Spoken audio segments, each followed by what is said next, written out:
Despite being labelled a boy when I was born, I was always drawn to femininity.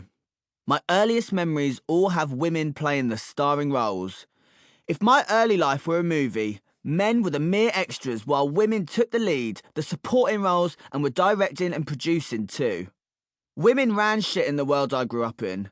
My babysitter and her daughter, my mum's best friend's children, my friends at playgroup, my mother, my grandmother, my auntie, the list could go on. I was always around female energy. I was also what you might call an attention seeker. I remember getting Remy, my mum's friend's daughter, to cover me head to toe in gloss paint while I paraded around completely nude like I was an art installation at the V&A. Our mums found it hilarious, although they did tell us both off so that we wouldn't do it again. We wasted an entire pot making my skin glow like I'd just been on a photo shoot in Hunger magazine.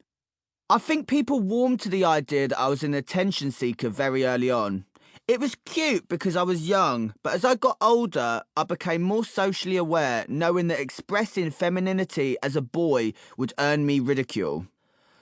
One of the things I would do was create a rota at playgroup so that I could get my way of being in charge of who wore the pearl necklace and the dress that day. I was not only an attention seeker, but a boss bitch from a young age. Nobody could tell me what I was doing was wrong. Although my mum tells me the playgroup staff found themselves immersed in controversy when parents would come to pick up their children and be outraged at Tommy, aged 3, looking drop-dead gorgeous in a purple velvet dress. My mum always supported the idea, thankfully, because it obviously made me happy. That's what parents ultimately want, right? A smile on their child's face. When you're young and you're developing, your environment is a key factor, but I think it's important to not look for reasons why a child is gender non-conforming. Looking for a reason suggests there's something wrong.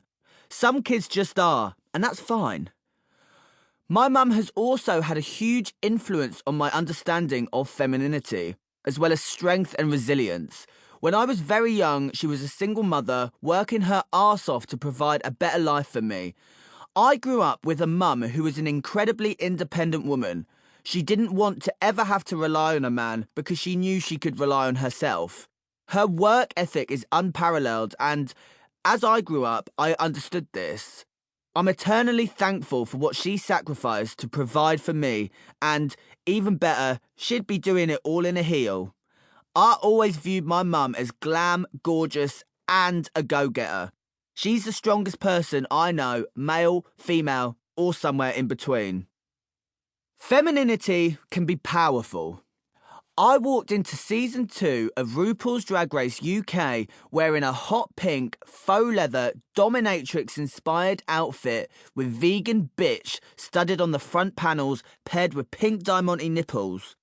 I wore it with big, voluminous blonde hair and knee-high marble pink stripper boots by an iconic East London designer called Natasha Marrow, and I had one goal in mind: for people to write me off as a serious competitor because of how I looked. I played up to a stereotypical view of femininity and manufactured the idea that I would just be a bimbo for the viewers watching and for my fellow competitors. This was all part of a cunning plan to make people underestimate me, just as femininity is hugely underestimated.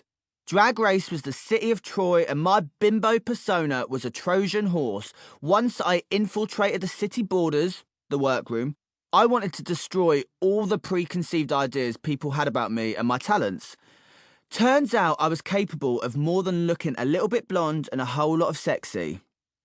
Let's just consider the bimbo stereotype for a moment, shall we? A bimbo traditionally means a woman that has nothing much else of value beyond her sexy looks. Depending on who you ask, bimbo can be seen as a neutral description or a nasty insult. But who gets to define who or what a bimbo is? In fact, the word bimbo actually comes from the Italian word bambino, which means male baby. The feminine version would be bimba. Originally, a bimbo referred to a foolish or insignificant man, but rapidly changed to mean a woman in the latter half of the 20th century. That shift says a lot, right?